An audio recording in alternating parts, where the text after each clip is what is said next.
Assalamualaikum warahmatullahi wabarakatuh. Sahabat pembelajar, pada kesempatan ini kita akan mendiskusikan mengenai teori-teori yang berkaitan dengan sumber hukum.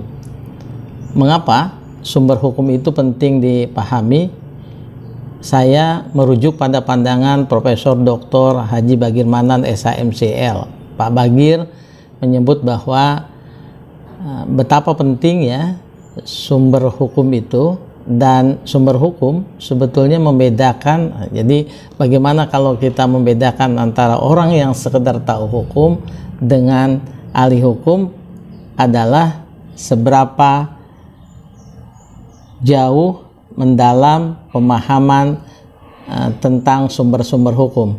Jadi seorang ahli hukum adalah seseorang yang memahami, menggali, bisa menemukan sumber-sumber hukum itu. Berbeda dengan orang yang sekedar tahu hukum. Begitu kata Pak Bagir Manan. Di buku Pak Bagir Manan itu saya juga menemukan pandangan beliau yang mengatakan bahwa sumber hukum itu multi facet begitu. Bisa dilihat dari berbagai perspektif. Dari sudut sejarah, sumber hukum itu dilihat dari dokumen-dokumen hukum yang pernah ada sebelum hari ini. Jadi berdasarkan sudut pandang sejarah, maka sumber hukum itu misalnya kita mengenal ada sumber hukum tertua di berbagai belahan kebudayaan.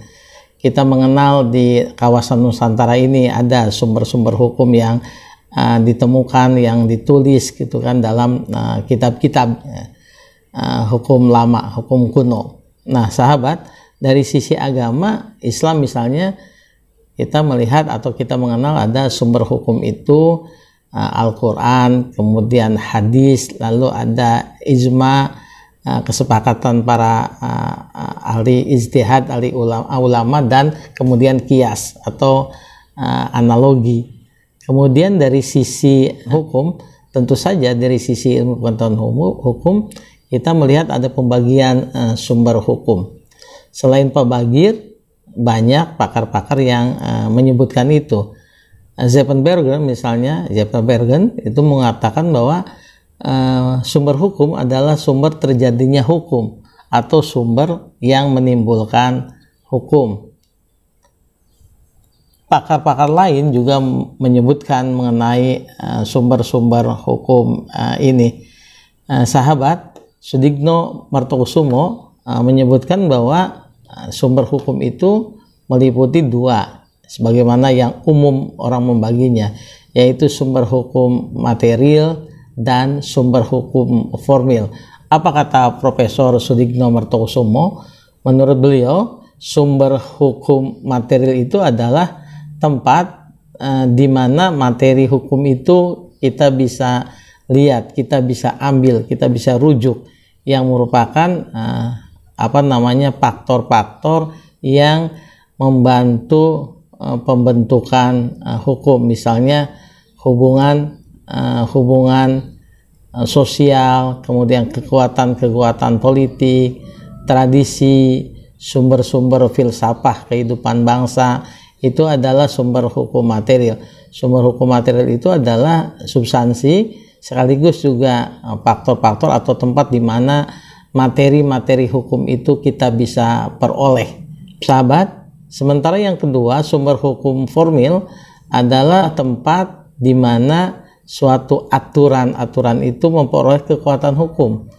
Jadi saya selalu menyebutkan kalau sumber hukum formal itu adalah sumber hukum dilihat dari bentuknya.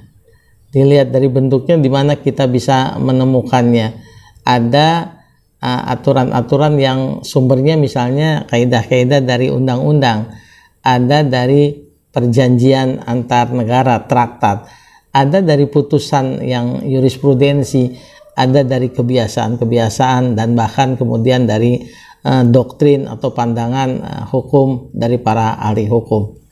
Sahabat, pakar hukum lain yang membahas mengenai sumber hukum adalah Utrecht. Apa kata Utrecht?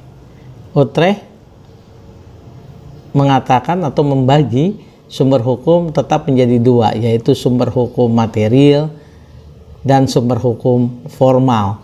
Sumber hukum material menurut Utrecht adalah perasaan hukum, keyakinan hukum, atau public opinion, pendapat umum yang menjadi determinan atau faktor yang menentukan materi dari hukum atau yang menentukan isi hukum. Yang kedua, sumber hukum formal. Kata Utrecht, yang menjadi determinan formal membentuk hukum, menentukan berlakunya hukum. Itu istilah Utrecht. Apa saja sumber hukum formal menurut Utrecht? Pertama, undang-undang. Dia merujuk pada Eropa kontinental, kekuasaan dan adat yang dipertahankan dalam kelompok yang berkuasa dalam masyarakat, lalu traktat, jurisprudensi di Anglo-Saxon, presiden, kemudian pendapat pakar hukum yang terkenal atau doktrin.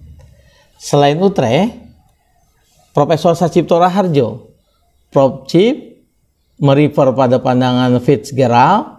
Ia menggunakan dua istilah. Dia menggunakan istilah yaitu sumber hukum yang bersifat hukum dan sumber hukum yang bersifat sosial. Sumber hukum yang bersifat hukum merupakan sumber hukum yang diakui oleh hukum sendiri, sehingga secara langsung bisa melahirkan atau menciptakan hukum. Sumber hukum yang tidak mendapat pengakuan secara formal oleh hukum, kemudian tidak dapat langsung diterima oleh hukum, disebut dengan sumber hukum yang bersifat sosial. Tolak ukur keduanya adalah keabsahan secara hukum dari substansi yang dikeluarkan oleh masing-masing sumber hukum itu. Substansi yang dihasilkan oleh sumber hukum itu sendiri yang dengan sendirinya sah, sedang yang lain tidak. Dengan demikian, maka yang kedua itu hanya disebut sebagai sumber-sumber kesejarahan saja. Lantas, dengan demikian, menurut pandangan Profesor Sacipto Raharjo itu, maka sumber hukum sosial ini dapat disebut sebagai sumber bahan dan kekuatan yang tidak otoritatif, melainkan hanya persuasi saja. Jadi sumber hukum yang bersifat sosial itu tidak otoritatif, tidak bisa memaksakan, tetapi hanya bersifat persuasif saja. Sahabat, secara umum saya ingin membuat kesimpulan bahwa sumber hukum terdiri dari dua. Yang pertama, sumber hukum material, yaitu dilihat dari sumber hukum sebagai sumber substansi mengapa hukum itu kemudian harus hadir. Contohnya adalah hubungan-hubungan sosial, kekuatan politik, keyakinan, agama yang dianut, falsafah, perkembangan ilmu pengetahuan, itu adalah sumber-sumber hukum material. Apa yang terjadi dalam hubungan luar negeri termasuk di dalamnya. Seluruh yang kemudian kita menjadi faktor-faktor membuat kebutuhan hukum itu hadir adalah sumber hukum material. Saya ingin memberikan ilustrasi saja. Sumber hukum material yang paling misalnya bisa di ini. Karena kita masyarakat atau warga bangsa sebagian besar berkeyakinan menganut Islam sebagai agamanya, maka kemudian syariah Islam, apa yang kemudian diyakini, kewajiban untuk zakat, puasa di bulan Ramadan, sholat, kemudian beribadah haji, maka kemudian negara mengelola, mengaturnya di dalam berbagai peraturan dan tentu saja putusan-putusan. Apa misalnya?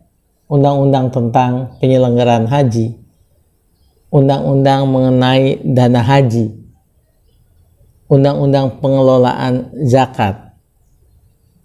keputusan yang dibuat oleh pemerintah bersama-sama dengan tokoh agama ketika mengatur tempat beribadah, itu adalah keyakinan agama menjadi sumber hukum material. Yang kedua, sumber hukum formil. Sumber hukum formil itu sumber hukum di mana kita bisa melihat bentuknya, sumber hukum yang didasarkan dari bentuknya. Sumber hukum formil ini ada peraturan perundang-undangan. Peraturan perundang-undangan itu dari mulai Undang-Undang Dasar 1945 kalau di Indonesia, sampai kemudian peraturan desa, peraturan nagari paling bawah.